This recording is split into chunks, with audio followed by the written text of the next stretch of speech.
Hi everyone, my name is Julio Del Rio, and this is application number 2. My last name is Del Rio, so I was assigned Module 10, Emotional Message Appeals, Fear and Guilt. The chapter was all about how shaming you and scaring you into changing your behavior and the science behind how it works and why it works. Or in other words, showing how shame and fear can be used to curb an individual from acting or behaving in a certain behavior. The first thought that came through my mind when I read Fear and Guilt were the TV ads to quit smoking. Not being a smoker, I felt moved by the video of people who have suffered from smoking or because of smoking and telling others, don't let yourself end up like me, so quit now. My friend, who was a smoker, a longtime smoker, has been trying to smoke less and hopefully eventually even quit.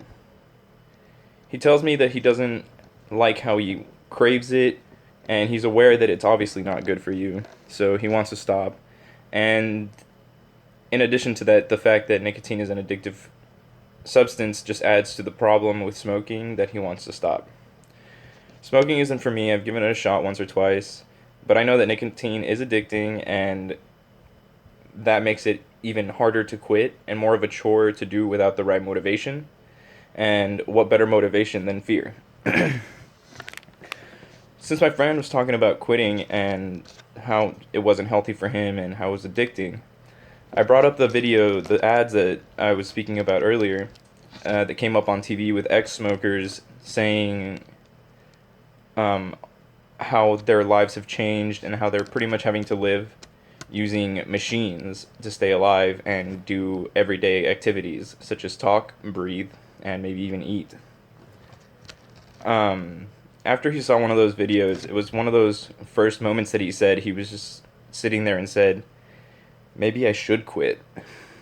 These videos generally come in two forms.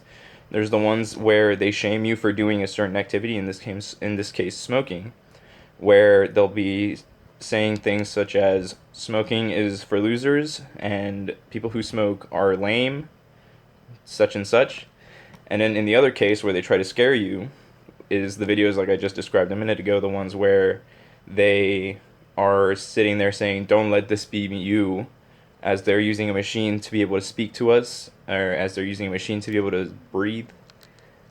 And so those really do send a message and definitely try to bring up emotion.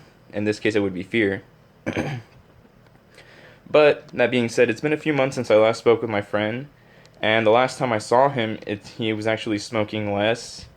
And when I asked him what changed, he said people close to me wanted me to stop and smoke less, and that his mom actually sat him down and showed him some of those very videos, both the ones where they shame the smoker and also where they scare him.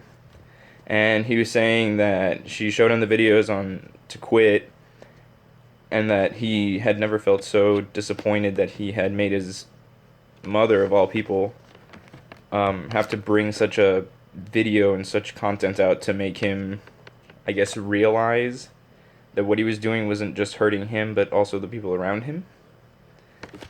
And so that's pretty much how it has ended for that story. I mean, all he does is need support at this point. He's made the change. The fear and the shame have both played a part in moving him towards becoming clean from cigarettes. So fear appeals, in conclusion, work not only to get someone to stop doing a certain behavior, but they also stop the behavior from taking place in the beginning, to begin with, if you haven't already taken part in that behavior. In this video application, I spoke about how a set of ads were strong enough to make a long-time smoker reconsider his behavior, but also acting in the way that he is, but also in getting him to act in a way that is towards the right direction and towards quitting. I believe fear appeals work because they go further than just saying something, they invoke a reaction. Thank you.